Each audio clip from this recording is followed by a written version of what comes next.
Nothing screams more fine dining than this. That's right, this thing, or rather what it becomes, risotto. Risotto is used a lot in fine dining because of how complex and intense this dish is to make. One simple mistake and the whole dish has to be restarted. So that is why it is used to show off your skills. It's also really easy to change the components that go into this to get a different flavor and different textures and everything like that. So today I'm going to be showing you how to make a risotto. More or less, I'm just going to be using it for myself to eat for the week. But it's good practice. Let's get right into the video. Our first step is probably the most important. We are going to get a stock going. I think we're just going to do carrots and onions, but we're going to take them, cut them into good sized pieces. Doesn't really matter. It's going in the stock. And these carrots are a little on the older side and just need to get used. So we're just going to toss them into some stock water. And then we're going to take an onion. I'm going to peel this guy just because I don't want to have to deal with straining that out and dealing with all the flakes and stuff. However, otherwise I would just like stick the entire onion in, which I'm going to just stick this entire half onion in there. Everything is in the pot. We have our vegetables thrown in there. We're going to bring this up to a boil and then reduce it down to a simmer and just let it simmer for about 40-ish minutes to make a nice stock. We might add some other greens and stuff that I have laying around into here. All right, I want to add a little bit of heat. So we've got some Thai chili peppers. We're just going to cut up really finely, and I think we're going to cook it in with the chicken. So it should be really simple, really easy. Just going to just pull that top off. You don't even have to cut it. And little pieces about that big. All right, so our stock is now boiling, as you can see. I have added some herbs into this that go really well with chicken because that is the protein we're going to be using. But once it starts bubbling like this, that's how we know we can turn it down and just let it simmer. But I also threw in some chilies with it just to add another little kick, some more spice. But we're just gonna let this sit for about another hour and just see what happens. Next, we're gonna take our protein, which is gonna be chicken, and we're gonna cut it into chunks. You can do this as the whole breast and sear it off, but because I'm saving it for later in the week, I want smaller bite-sized pieces, because when you cut them smaller, they're gonna retain their moisture, which is important, because I don't like eating dry-ass chicken. So we're gonna cut this guy up.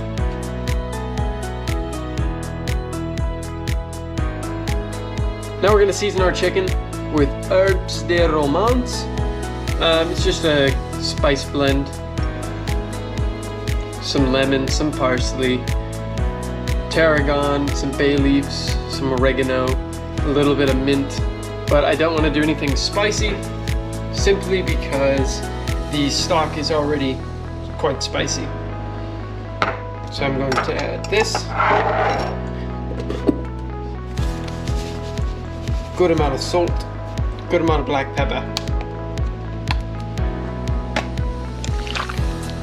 and just give that a mix. And now we have our lightly seasoned chicken. Next, we're gonna take our wok. We're using a wok because it is our biggest pan that I have currently. We're going to heat it up. We're gonna add some olive oil into the pan, and then we're going to toss our chicken in. The reason you want to cook your protein first is the rice will absorb the flavor of what was already in the pan, so we're going to start with our chicken in first. And now we've got our bucket of chicken. It's just a bowl, but our chicken's going to go back mixed into it once we start cooking the rice. So let's get into that. Now we're going to be using these wild mushrooms. We got about 1.5 pounds of them. They're really nice, really pretty mushrooms. Got an assortment of them in here. So they're all different shapes and sizes. So in the same pan that we just did, we're gonna hit it with some oil. We're gonna break apart our mushrooms, give them a nice color, and then we're gonna take them out of the pan. So the flavor's still in there when we bring the rice in, but the mushrooms aren't gonna burn. Olive oil.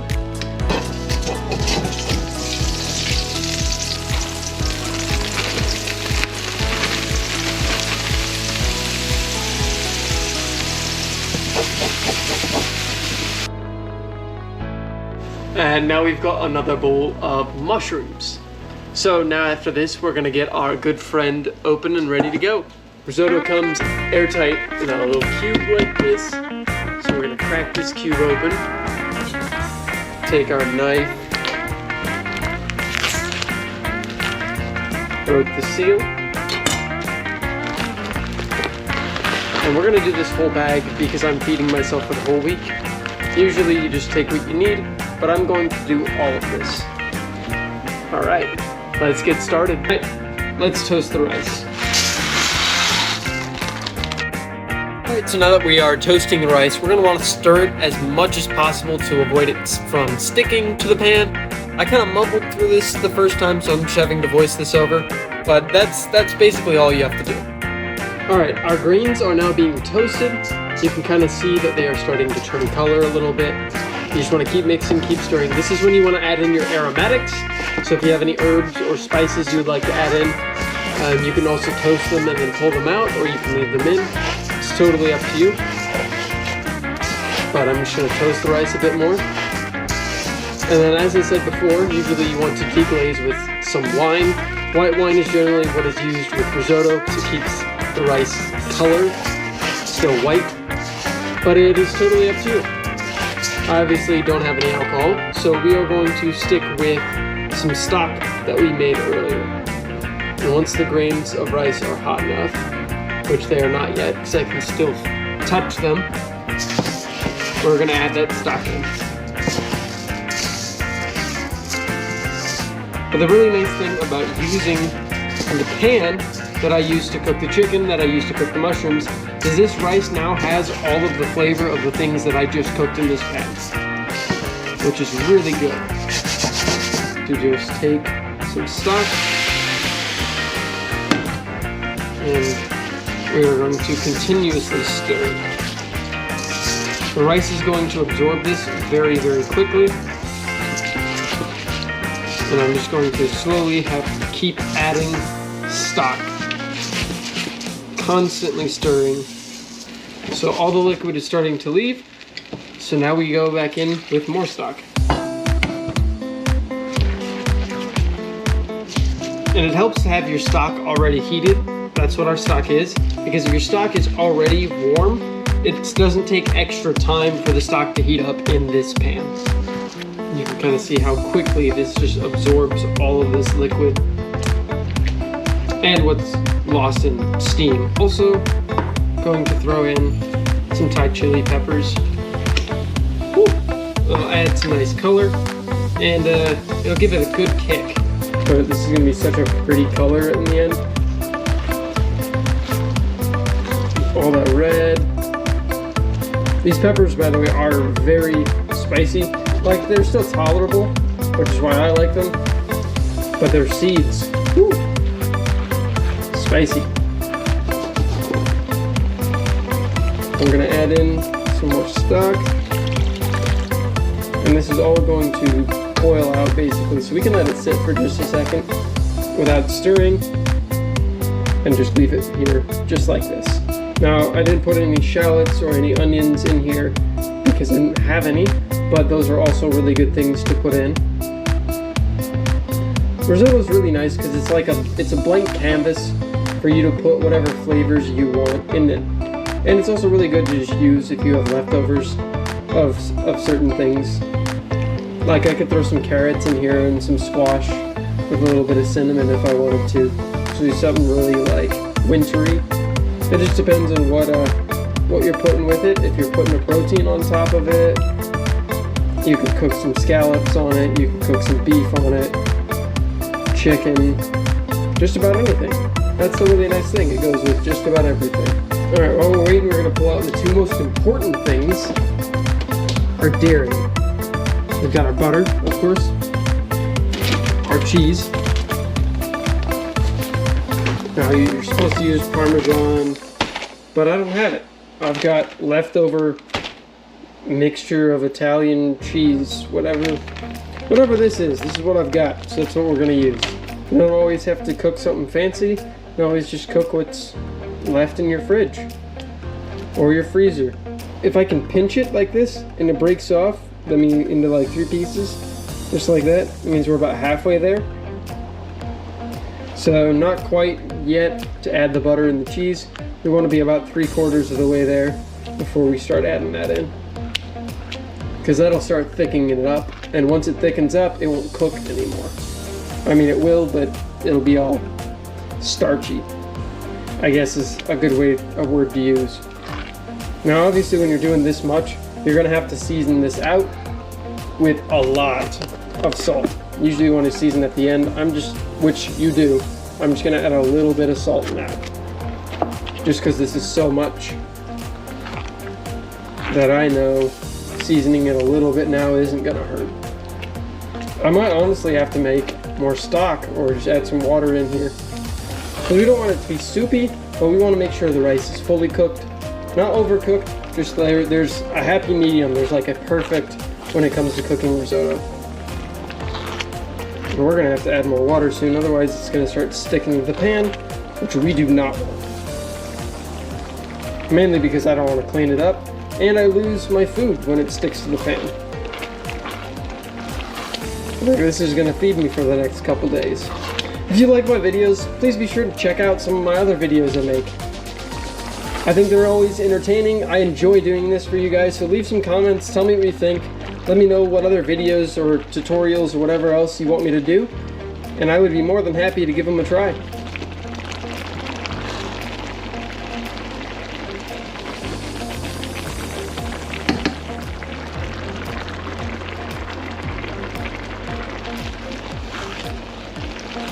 Now when we do this in restaurants, we we don't do this entire process to order because this takes too damn long. We par cook the rice, which means we pre-cook it before service, before we get busy. We're gonna add more water, and before we get busy, oh, I lost my train of thought. Oh yeah, we pre-cook this rice about halfway there, and then we add in our water and stock and everything, and we continue to cook it like normal and finish it out. That way it doesn't take as long, because cooking the rice halfway takes 10 minutes itself, and it takes another like 10 to finish it out, depending on how much you're making for a full bowl or a full order. Our risotto is just about there. I just gave it a taste. The rice is, pick up a grain. I can break it in half with my fingers. Tastes good. This is when we're going to start adding in our butter. We're just going to add it all in now. And our cheese.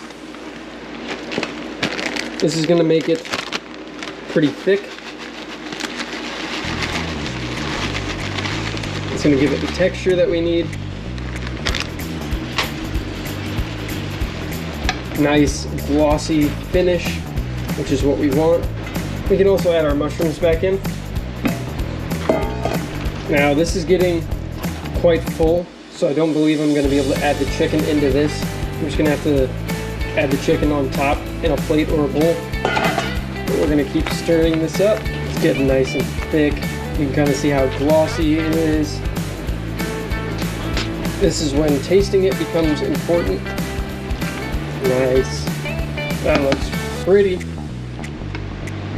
We're going to give it a taste. Sprinkle in some salt. Give it a mix again. Because right now the rice is perfect. So we're going to shut the heat off all the way actually. Now we still have this entire bucket, basket, bowl, whatever you want to call it, of chicken that needs to go in there. But this thing is so big that I don't want to risk overfilling it, so I'm gonna stick what I can in there.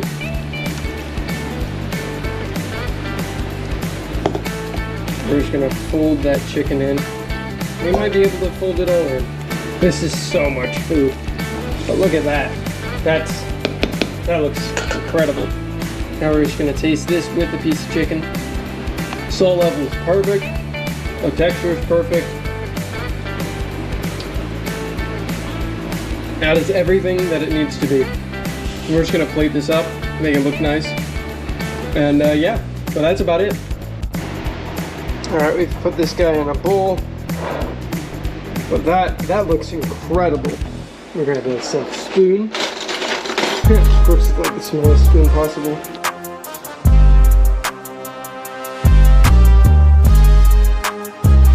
And just like that, everybody, we have another video. If you like this, don't forget to like and subscribe. And as always, I'll catch you in the next one.